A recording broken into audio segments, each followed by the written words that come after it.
Mais la banque, en quelque sorte, c'est tout ce qui a un capital d'1 milliard en montant. La coopérative, c'est vraiment les petites structures qui aspirent à devenir banque. Officiellement, on a 13 banques au Cameroun et 6 d'entre elles sont reconnues parmi les 200 meilleures banques africaines. Je pense qu'on parle de Afriland First Bank, qui est numéro 1. Oui, qui était numéro 1, qui était CCEI avant, pour ceux qui ont connu CCEI.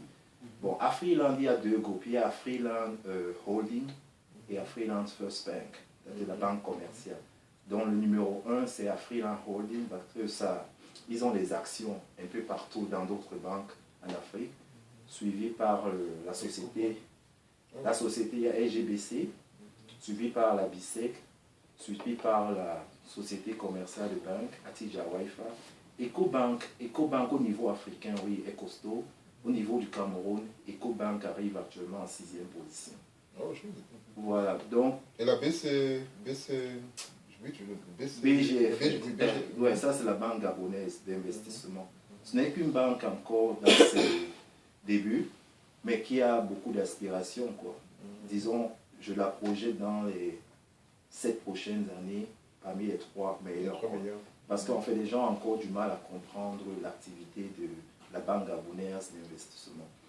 Donc, pour nous qui sommes à l'étranger, je pense comme toute banque, on a la possibilité d'être client de ces banques commerciales au Cameroun.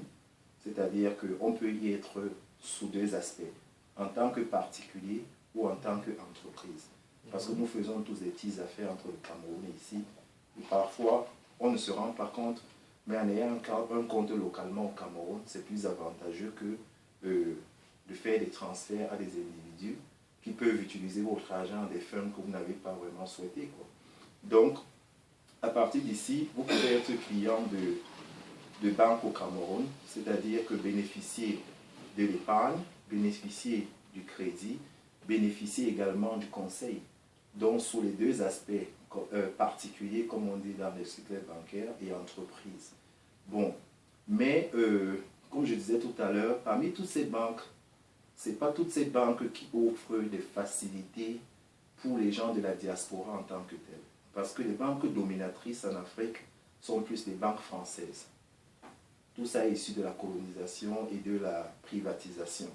Mais les meilleures banques que moi je trouve aujourd'hui, qui ont vraiment un aspect diaspora, tu as Ecobank, tu as Afriland First Bank. SGBC essaye de faire des produits pour les gens de la diaspora. Quand tu dis diaspora, c'est dans le sens où vous pouvez gérer vos comptes online ou à l'extérieur. Online. Okay. C'est-à-dire qu'Ecobank aujourd'hui, parce que tu vois, Ecobank c'est vraiment Afrique. Donc ils connaissent les problèmes que nous de la diaspora nous avons. Et ils adressent ces problèmes dans leurs projets. Par contre, les autres banques sont plus des filiales des groupes français et européens. Ils s'en foutent en quelque sorte de nos problèmes que nous avons. Donc Ecobank et Afriland First Bank ont développé des produits très intéressants. Avec Ecobank aujourd'hui, vous pouvez aller à ecobank.com et vous ouvrez un compte online. Yeah. C'est-à-dire vous allez ici à partir d'ici. Je trouve qu'il y a toujours beaucoup de limitations au niveau du online système. Il y a des contraintes. C'est-à-dire qu'il y a beaucoup de contraintes. L'environnement ne favorise pas une ouverture comme on peut penser à partir d'ici. À partir d'ici, par exemple, en Afrique, encore on a ce qu'on appelle les cartes Visa Electron.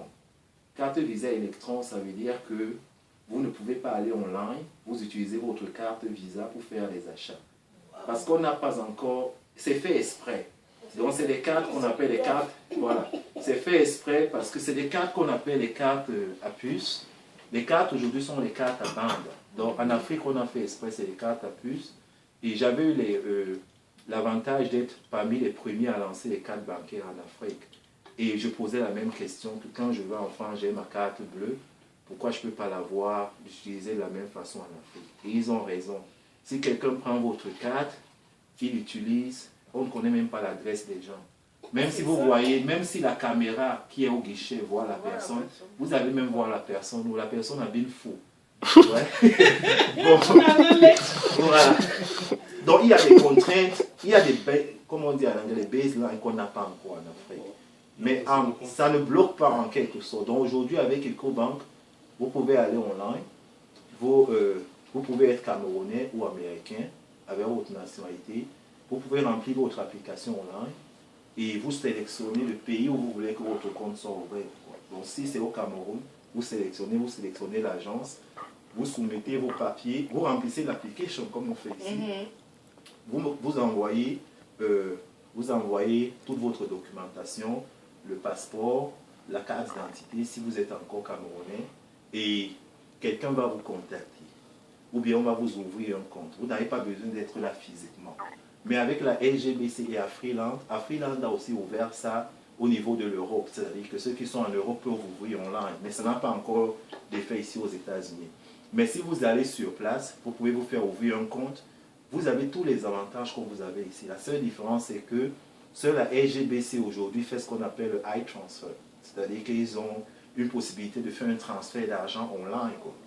Les autres, par mesure de sécurité également, ont bloqué ça exprès parce qu'ils n'ont pas encore eu l'assurance